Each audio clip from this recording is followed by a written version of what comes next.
En el Senado ya comenzó un proceso que va a ser fundamental para las elecciones de 2018 porque se trata de elegir a los 7 magistrados del Tribunal Electoral que van a ser los que califiquen la elección de ese proceso, que se espera sea muy competido y en el que además el que resulte ganador posiblemente se imponga con menos del 30, incluso dicen algunos hasta menos del 25%. Por eso y de ahí la trascendencia de los perfiles y las personas que finalmente sean elegidas por la Cámara Alta. Soy José Buendía, acompáñeme a ver algunos datos de contexto sobre este trascendental proceso para los próximos 2 años y le dejo mi Twitter, José Buendía MX, para que me mande ahí sus comentarios. El Senado inició ya el proceso para la selección de los 7 próximos magistrados del Tribunal Electoral. Una decisión fundamental porque serán los encargados de calificar la elección presidencial en 2018. La independencia y conocimiento de los que resulten electos serán clave para garantizar la imparcialidad y credibilidad del proceso, del que se espera una competencia cerrada y en el que el ganador podría imponerse con menos del 25% de los votos. La Cámara Alta recibió de la Corte 7 ternas para elegir a igual número de magistrados y las propuestas fueron turnadas a la Comisión de Justicia para su análisis. Tras un acuerdo en la Junta de Coordinación Política, deberán quedar resueltas a más tardar el 27 de septiembre. Legisladoras de diversos partidos criticaron a la Corte por restringir las posibilidades de la paridad de género en la composición de las ternas, al tiempo que organizaciones civiles advierten que vigilarán el proceso para evitar que se defina por el reparto de cuotas entre los partidos. ¿Se evitará una decisión de cuotas y cuates en el Senado? ¿El procedimiento ha sido suficientemente transparente? ¿Cuál es el perfil idóneo del juez que validará la elección presidencial? Posiciones. 1. La presidenta de la Comisión de Igualdad de Género del Senado, Diva Gastelum, lamentó que la selección de los ministros haya sido incorporar a mujeres para competir en solo 2 de las 7 posiciones que están en juego para renovar el Pleno del Tribunal. La terna que ha mandado la Suprema Corte de Justicia para el Tribunal Electoral Federal es sesgada, porque solamente les da participación a las mujeres en 2 lugares, siendo 7, y solamente nos limita a participar en competencia con nuestras mismas en 2 lugares, criticó. 2. Organizaciones civiles enviaron una carta a los ministros de la Corte para exhortarlos a hacer públicos los métodos de evaluación que utilizaron para su selección. El procedimiento de la Corte establece que a criterio de los ministros se evaluarán los méritos curriculares de los aspirantes y su idoneidad conforme al perfil del magistrado electoral, además de que las votaciones se realizarán de manera secreta. 3. Iniciativa Ciudadana y Desarrollo Social dijeron que el proceso debe ser muestra de transparencia y que la evaluación que se realice a cada candidato debió ser en consideración de su conocimiento amplio y probado sobre temas electorales. Arrancamos con opiniones encontradas. Muchas gracias por estar con nosotros. Hoy, 15 de septiembre, día del grito, vamos a tener un par de enlaces con el Zócalo y con Dolores Hidalgo. Pero nos vamos a meter antes en un tema que realmente es trascendental para el futuro y que va a marcar, digamos, es fundamental porque el Senado comenzó, como les decía, ya a procesar la elección de los 7 magistrados del Tribunal Electoral que van a ser los que van a calificar la elección, nada más y nada menos, una elección que se antoja en función de las tendencias actuales, muy competida y que seguramente será muy cerrada. Y por eso me da mucho gusto que estén aquí conmigo para platicar sobre este proceso que, como usted sabe, inició en la Corte, en la Suprema Corte de Justicia, que confeccionó 7 ternas que hizo llegar al Senado después de haber hecho, evidentemente, una preselección de candidatos. Y ahora será el Senado de donde saldrán esos 7 nombres. Me da mucho gusto que esté con nosotros Rodolfo Terraza. Rodolfo, un placer tenerte. Muchas gracias, Pepe. No le voy a decir todo el currículum como me estaba pidiendo que dijera, pero sí le voy a decir que Rodolfo es catedrático en Derecho Electoral, Constitucional y bueno, ha sido magistrado del tribunal en el DF. Así es. Una larga trayectoria y además está participando en este momento en este proceso. Su nombre está dentro de los 21 que analiza la Comisión de Justicia del Senado. Y mucho gusto también, Carla Humphrey, un placer tenerte. Gracias por invitarme. Carla también ha participado y tampoco voy a decir todo tu currículum, Carla, pero ex consejera electoral del Distrito Federal y además catedrática de Derecho y especialista en asuntos electorales. Gracias a los dos. Y si quieren arrancamos con eso, la verdad es que sí es una decisión trascendental, van a ser los que van a calificar la elección y la primera pregunta con la que me gustaría arrancar es ¿qué debemos esperar los mortales del trabajo del Senado para sacar un proceso, digamos, creíble, de que dé confianza, a diferencia pues, de lo que hemos estado viendo con otras designaciones, comenzando por incluso las propias controversias que se produjeron cuando eligieron, por ejemplo, a los ministros de la Corte, Rodolfo? Bueno, como sabemos, el proceso que se está llevando a cabo, procedimiento que se está llevando a cabo, pues ya pasó por una etapa judicial, por así decirlo, donde los señores ministros de la Suprema Corte pues hicieron la valoración curricular y sobre todo la valoración de méritos profesionales, académicos, técnicos, jurídicos, de buen número de participantes. Algo así como 140 y pico, ¿no? Más o menos por ahí andaba. Éramos 129, si mal no recuerdo, hasta llegar primero a una prelista de 42 y finalmente quedar 21. Entonces, a través de ese proceso de eliminación sucesiva, pues se logra de algún modo una primera depuración que atiende, según mi opinión, a eso, a un análisis curricular estricto respecto de experiencia, méritos profesionales, técnicos, jurídicos, en fin, lo que corresponde calificar a un órgano de naturaleza jurisdiccional, un órgano supremo como es la Corte. Suprema. Así es. Y ahora estamos en una etapa muy distinta, que es ya la parte política, donde es el Senado de la República, que es un órgano de naturaleza totalmente distinta a la Suprema Corte de Justicia, el cual va a tener la difícil labor, delicada labor, de a partir de esa valoración, de ese procedimiento que hizo la Corte, pues elegir, digamos, a los que resulten idóneos a partir quizás también de otras ópticas, como pueden ser la no vinculación partidista, la solvencia que presenten los aspirantes desde un punto de vista moral, desde un punto de vista político, desde un punto de vista de carácter, de temperamento, de personalidad, porque lo que viene próximamente es algo muy trascendente para la República, como es la calificación de la elección presidencial. Sin duda.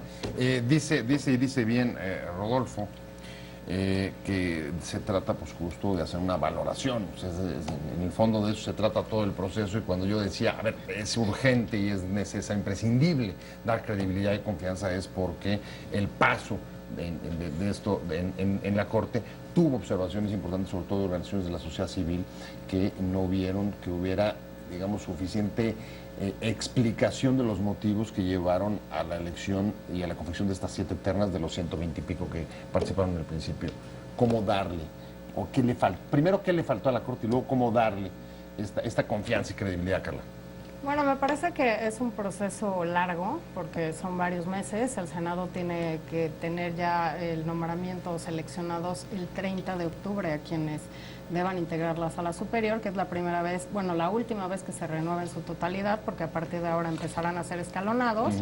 Me parece que la etapa en la Corte, o cuando menos fue público algunos pronunciamientos en torno a que no había quizá la transparencia en algunas etapas, no se tuvo acceso al currículum o la currícula presentada por los 131, tampoco quizá, y me parece que esto habría que repensarlo, la votación de los ministros fue, digamos, en una papeleta que entregaban, y entonces no se puede saber quién votó por quién. O sea, voto secreto.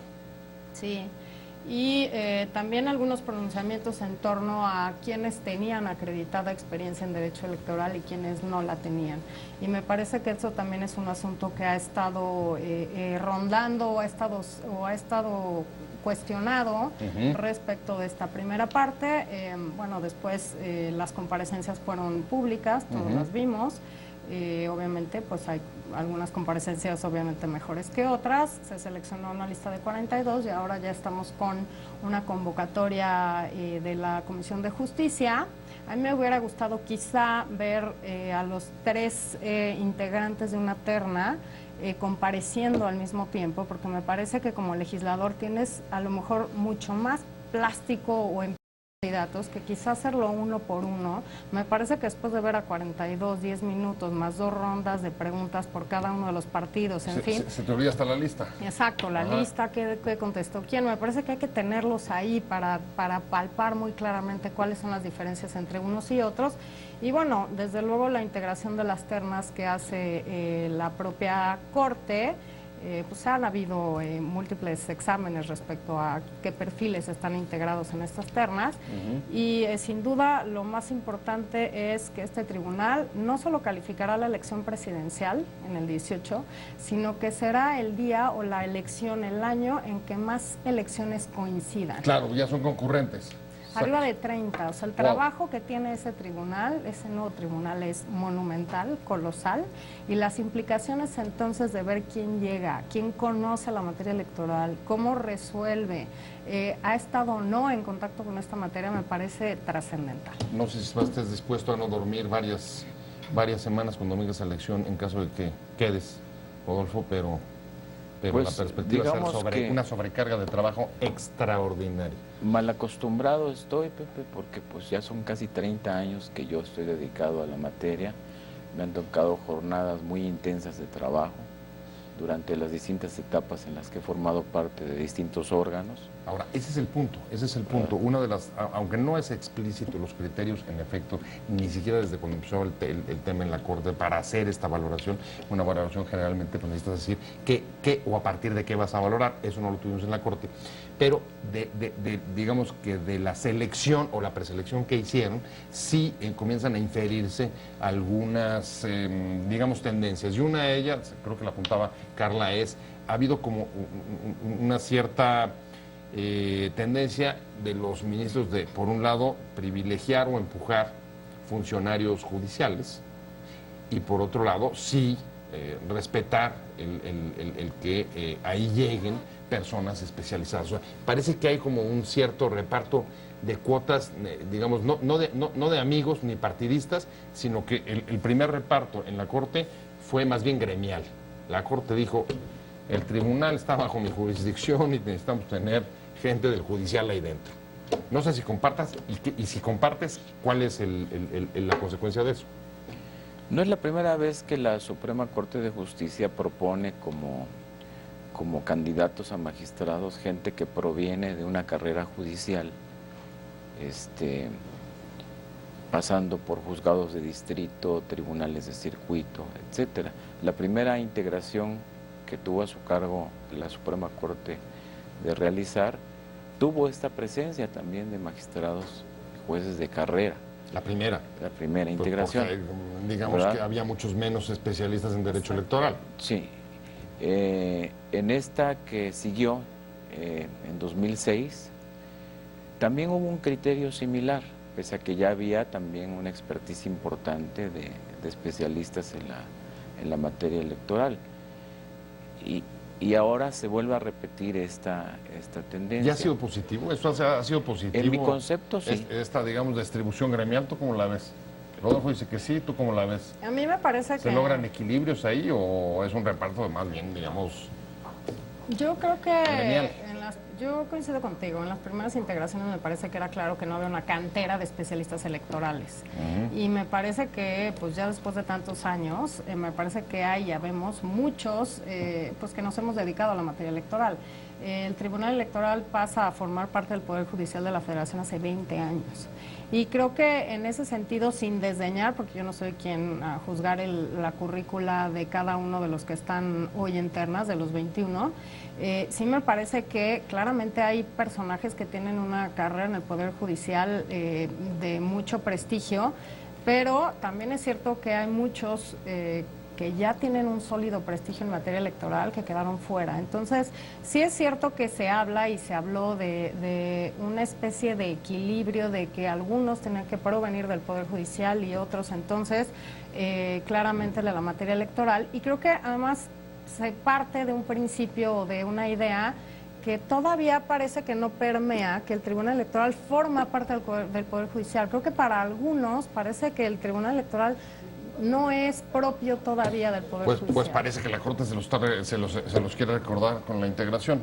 Tengo que hacer un corte comercial rapidísimo y regreso contigo en función de lo que acabamos de decir. Bueno, ¿y cuál es entonces el perfil? ¿Cuál es el perfil de magistrado que necesitamos para que nos dé confianza, certidumbre, independencia en 2018? Estamos en Opiniones Encontradas. No se vaya, de vuelta en 2 minutitos.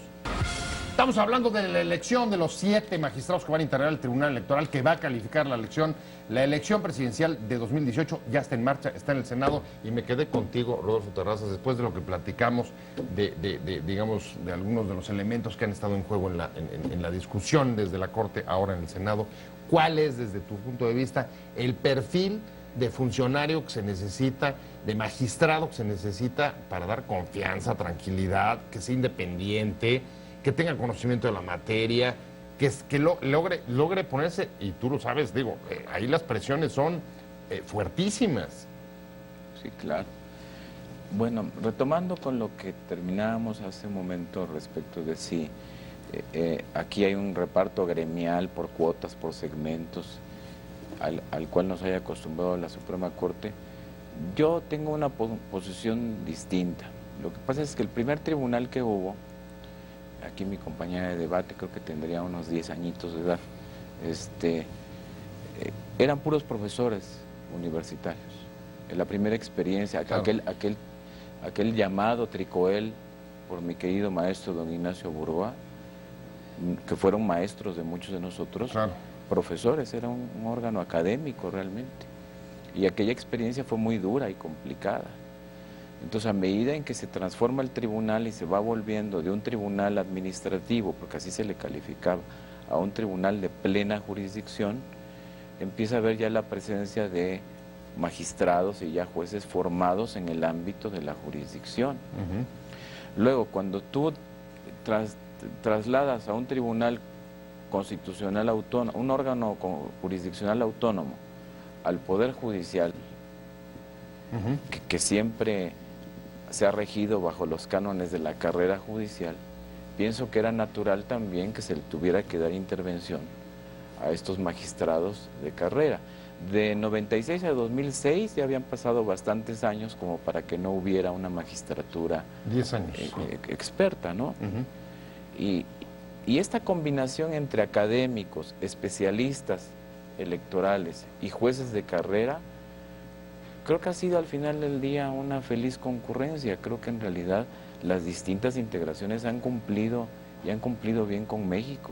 Bueno, ahí vemos que tienen, ¿no?, un punto de diferencia, y hay otro de los que se han señalado durante el proceso y de la conformación de las ternas. Ese seguro es tu tema, Carla, y es el tema de la equidad, de la paridad.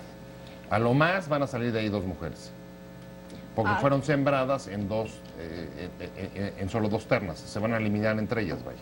Sí, de las 131 candidaturas que tuvimos, al final solo fueron 20 mujeres, o fuimos 20 mujeres. Pasamos a la siguiente etapa, 10. La Corte decidió que solamente 6 pasaran el siguiente filtro e integró solamente 2 ternas. Con esto, en efecto, garantizamos que haya 2 mujeres, lo cual tampoco me parece un paso sustancial. 2 de 7. Son 7, siempre ha habido una, o cuando menos desde 96 ha habido una, y ahora solo hay otra. Y a mí me parece que ¿por qué no pensar en 3 o 4? O sea, sí creo que hay una deuda, creo que no se ha apoyado adecuadamente pues la integración paritaria o equitativa de la Sala Superior, y además lo vemos todos los días. Ayer o antier que se emitió la convocatoria por parte de la Comisión de Justicia, habla directamente convocatoria para elegir magistrados. no magistradas. No hay lenguaje incluyente. Me parece que los primeros que debieran y que son los que hacen las leyes, por ejemplo, o incorporan el principio de paridad a la Constitución, pues no son necesariamente aquellos que resuelven conforme a esto. La Asamblea Constituyente que hoy inicia sus funciones, pues claramente habla de eso. Los 14 que eligió el Congreso de la Unión, pues no se eligieron en forma paritaria, ¿no? O sea, no fueron paritarios ni en el Senado ni en la Cámara de Diputados, y por tanto a mí me parecía que era un buen momento para que la Corte apostara por el género, para que hubiera mucho mayor claridad respecto a cómo conformar ternas, y por lo menos yo hubiera pensado en que podría haber habido otra terna. O sea, no porque yo estuviera contendiendo, pero me parece que tres, por lo menos... A veces son declaraciones de hágase la paridad, pero en los güeyes de mi compadre, ¿no? O sea, en la sección de enfrente. ¿Cómo lo ves tú? ¿Es un problema o no es un problema? ¿Tenía que haber habido, digamos, otra conformación respecto al género o no? Es un problema a partir de que se emite una convocatoria pública con la debida anticipación y tuvo una difusión importante. Y yo me quedé muy extrañado con el número tan reducido de participantes mujeres que hubo desde un principio. Me he preguntado y preguntado por qué esto es así.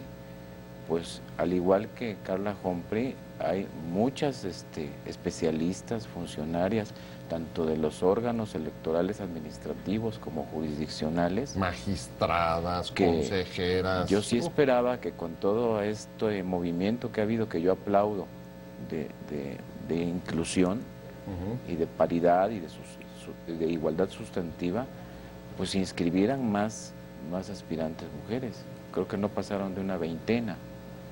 Entonces yo desde ahí comenzaría a hacer una reflexión crítica, pero empezando por el mismo grupo que reclama una mayor presencia y una mayor representatividad en estos órganos decisorios muy importantes. ¿Por qué no se dio desde la convocatoria, desde lo que estás diciendo? Claro, ahora de que sí coincido con Carla, incluyéndolo a ella desde luego para que no esté tan seria conmigo. Había aspirantes muy destacadas, muy buenas. Yo las quiero mucho a todas, las conozco y quizás tiene ella razón. Podría haber sido algún par de ternas mixtas, ¿no? Además de las dos ternas, pudiera ser que eso era procedente. Bueno, claro, porque si hubieran sido mixtas, las posibilidades habrían sido mayores de que ahí hubiera habido... Pienso que el argumento de Carla es compartible, es sólido, pero la Corte pues determinó otra situación. Me voy a tener que hacer un corte y luego vamos a entrarle a lo que me parece en este momento de las partes más delicadas del proceso. Tú lo mencionabas hace rato, la decisión, una de las necesidades quizás sería lograr candidatos no vinculados a los partidos para evitar pues digamos uno de los mayores vicios de las cuotas y los cuates de los propios partidos en las decisiones de integración de esta clase de órganos. Regreso a ese tema, estamos en Opiniones Encontradas, no se vaya, 2 minutitos. Estamos de regreso y en efecto una de las cuestiones que más se han señalado, de las mayores críticas a la integración de los órganos autónomos, ha sido cuando las decisiones, que son en la mayoría de los casos así, pasan por órganos políticos como el Senado, la Cámara de Diputados, es la decisión o el reparto a partir de la distribución de cuotas entre los partidos para lograr equilibrios e influencias dentro de esos órganos autónomos, dentro de las cúpulas de esos órganos autónomos. ¿Cómo lograr, Carla, digamos, tratar de evitar esto? A mí me parece que la transparencia es clave en estos procesos, ¿no? Muchas veces hemos visto que algunas de las decisiones se toman en órganos pues que no están abiertos al escrutinio público, ¿no? Parece, o cuando menos hemos sido muy críticas en lo que tiene que ver de integración, por ejemplo, de mujeres en tribunales electorales locales, que ahora, a partir de la reforma constitucional del 14, es atribución solamente al Senado de la República, que, bueno, no hay un proceso claro, las convocatorias tampoco son claras, y pues las decisiones se toman internamente en la Junta de Coordinación Política, y entonces ya es una decisión que va prácticamente tomada cuando va al Pleno. A mí me parece que hay que transparentar. Planchada se dice. transparentar Exacto. todos los espacios, Ajá. no tanto las comparecencias en la comisión que, bueno, todos podemos ver por internet, en fin, en el canal del Congreso, pero también las diversas etapas, ¿no? ¿Cómo sabemos que uno es mejor evaluado que otro, que curricular? Leía la convocatoria y decía que se iban a armar expedientes electrónicos de todo, de cada uno de las Aspirantes. 21 personas que integran las ternas. Me parece muy bien, pero yo creo que eso también debiera ser del conocimiento público, Claro. las comparecencias y al final las decisiones, porque la votación, claro, votan en una urna y después se hace el recuento, pues parece que ya viene como Sesgadona. dirigida a lo mejor de la Cámara, que las decisiones las toman los propios coordinadores de los partidos políticos. Entonces me parece que en ese sentido hemos oído voces incluso de varias legisladoras Sí. haciendo un llamado para, uno, o regresar a algunas ternas, o dos, tener mayor claridad en quienes las integran y aspirarían, por ejemplo, Si a hubieran tener estado más mezcladitas, quieres decir. Funcionarios electorales, junto con gente de carrera judicial, mujeres. Con un porque factor si no, además ya importante. ya induces. que el propio Senado ahora va a tener otra carta con que jugar, que es la carta de por cuántos dura cada uno. Recordemos que van a nombrar a 2 por 3 años, a 2 por 6 años y a 3 por 9 años. Entonces, eso, claro, reconfigura, ¿no? Ok, podemos acordar en alguien, pero ¿cuánto tiempo se va a quedar? Y entonces, en 3 años estaremos exactamente... O sea, en lo digamos que hay distintos pesos, valen distinto cada carta. Rodolfo, tu opinión, ¿cómo ves? ¿Cómo evitar este viejo vicio? Bueno, en principio yo que estoy todavía vivo en el procedimiento, cosa que yo celebro mucho todavía, yo pienso que debemos de algún modo Lo celebras tú y todos los compañeros que nos están viendo en la carrera espero. electoral, estoy seguro que también. Espero que sí. Pero bueno, que haya esto que señala Carlita es muy sano, que haya este debate, esta discusión, esta exigencia de transparencia. La sociedad civil a través de las organizaciones ha sido muy exigente y muy demandante. Pienso yo que la Comisión de Justicia está respondiendo de algún modo a esas exigencias. También creo que al final del día, cuando concluya el procedimiento, todos seremos más conocidos y más escrutados que muchos otros candidatos de otros procedimientos. Yo así tengo esa certeza. O sea, incluso más que las elecciones anteriores. Sí, yo sí tengo esa certeza, por como veo también la actitud de los propios senadores. Ajá. Es una actitud muy crítica, muy analítica, de un escrutinio muy severo. Y creo que eso lo exigía la ciudadanía, ¿no? Los mismos partidos como tales lo han exigido siempre. Entonces, yo siempre prefiero ver el vaso medio lleno, no medio vacío. Creo que este procedimiento finalmente va a dejar una integración muy sólida y con un gran compromiso para afrontar lo que ya señaló Carlita, o sea... Bueno, a ver, eso sin duda eso será... un cúmulo de procesos electorales muy complicados, y la joya de la corona es la elección presidencial, La la presidencia madre de república. todas las batallas. Absolutamente, pero además, Carla, pues la verdad es que es un órgano que se dedica o tiene que abordar cerca del 70% de los litigios y la conflictividad que hay en este país. De verdad, nos pasamos más de la mitad del tiempo en peleas sobre la distribución del poder, a veces que ejerciendo cualquier otra función de Estado. No, bueno, y además se ha dicho, y con razón, que ahora cada vez más la política o las elecciones se judicializan. Sin Pero duda. también es cierto que ahora cada vez más los ciudadanos defienden sus derechos y acuden al tribunal. Lo hemos visto en caso de candidaturas independientes, en los casos de candidaturas de mujeres, porque también... Que va a haber varias, además, en 18, Sí, varias independientes, sin duda. y de mujeres, hemos visto que los casos de candidaturas de mujeres y de incluso la inclusión de la paridad a nivel constitucional tiene que ver con litigios de mujeres que se unen para defender derechos, un par de jurisprudencias del año pasado de la sala también en eso, y me parece un O sea, ahí punto... está Mujeres en Plural, que ha sido ahí empujado durísimo. No, claro, mujeres en plural y bueno, antes de Mujeres en Plural ya había algunos movimientos locales, y hay que decirlo, hay que hacer que las redes también de mujeres y las redes de defensa de los derechos humanos justamente hagan eso, se comuniquen, defiendan, impugnen. ¿Y a los senadores los ves como Rodolfo más exigentes esta vez? ¿Más pilas? ¿Traen las pilas más puestas? Pues yo creo que como integrantes de partidos políticos todos están con la mira en el 18 y a mí me parece que esos son los lentes con los que ven la integración del próximo tribunal, con el interés de lo que va a pasar en la elección del 2018, de un proceso electoral que inicia ya en septiembre, en 13 meses. Estamos a la vuelta de la esquina. 13 meses inicia el proceso electoral. Había incluso voces por querer reformar el código, las leyes electorales. Yo creo que ya claramente no da tiempo y no da tiempo para aprobarlas en una elección presidencial. Y además, si me lo permites, Rodolfo, en un país que demanda confianza, que demanda cercanía con sus autoridades.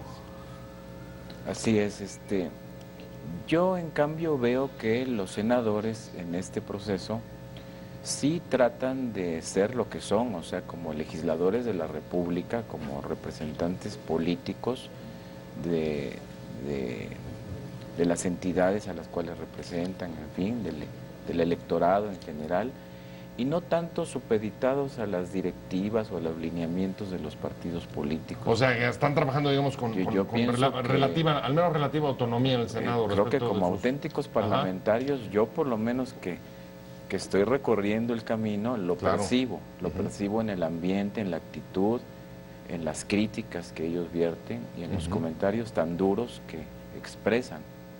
Entonces, eso me hace a mí tener una perspectiva positiva respecto del procedimiento. Yo no soy tampoco quien para emitir juicios respecto de todos los que están compitiendo junto conmigo, ¿verdad? Claro. Eso lo tendrán que hacer los ese es su chamba, justo. Ese es su chamba. Ese es su trabajo. Claro. Y creo que lo vienen haciendo bien y lo van a hacer con gran rigor. Digo, aunque suena comercial, no se pierdan las comparecencias que ya vienen a partir del día 20. Creo que va a ser muy importante. A ver, las fechas son a partir del día 20 comparecencias y luego 27 tienen que tener ya listo la Comisión de Justicia el dictamen. No, 29 todavía hay una última comparecencia. Ok. 27, 28 y 29, sí. Las tres últimas. Las tres últimas. Y de ahí ya tienen que subirla al pleno. Pues se darán su tiempo, pienso yo, ellos, porque tienen todavía un mes el hasta procedimiento el 30. lo lleva a la Comisión de Justicia y ya después se elevan dictamen. Pues los voy a invitar a que volvamos a analizar este proceso una vez que tengamos resultados. No sin antes agradecerles haber estado con nosotros. Rodolfo Terraz, mucha suerte. Muchas gracias por la invitación, muy honrado de estar aquí. Muchas gracias, y muchas gracias, Carla Humphrey. Muchas gracias a los dos. Y ahora acompáñenme, vamos a hacer un enlace directamente aquí al Zócalo con Luis Pérez, que está cubriendo el grito de independencia. No se lo pierda, véalo hoy por Excelsior Televisión. Va a haber una cobertura permanente y vamos a comenzar con este enlace. Luis, ¿cómo estás? Buenas tardes.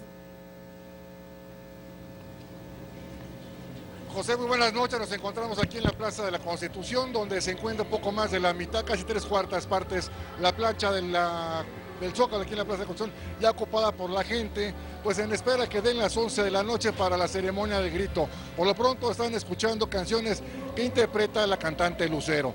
En este momento las personas, cientos de personas, están tratando de llegar a pie a esta zona del centro histórico de la Ciudad de México y tienen que pasar por ello los 3 filtros de seguridad que se han dispuesto para estas festividades, más que nada para garantizar la integridad de las personas y de las familias que se están dando en esta fiesta nacional. Tienen que pasar un filtro por parte de la Policía Capitalina, posteriormente uno de la Policía Federal y luego tienen que pasar un arco de detectametales que controla el Estado Mayor.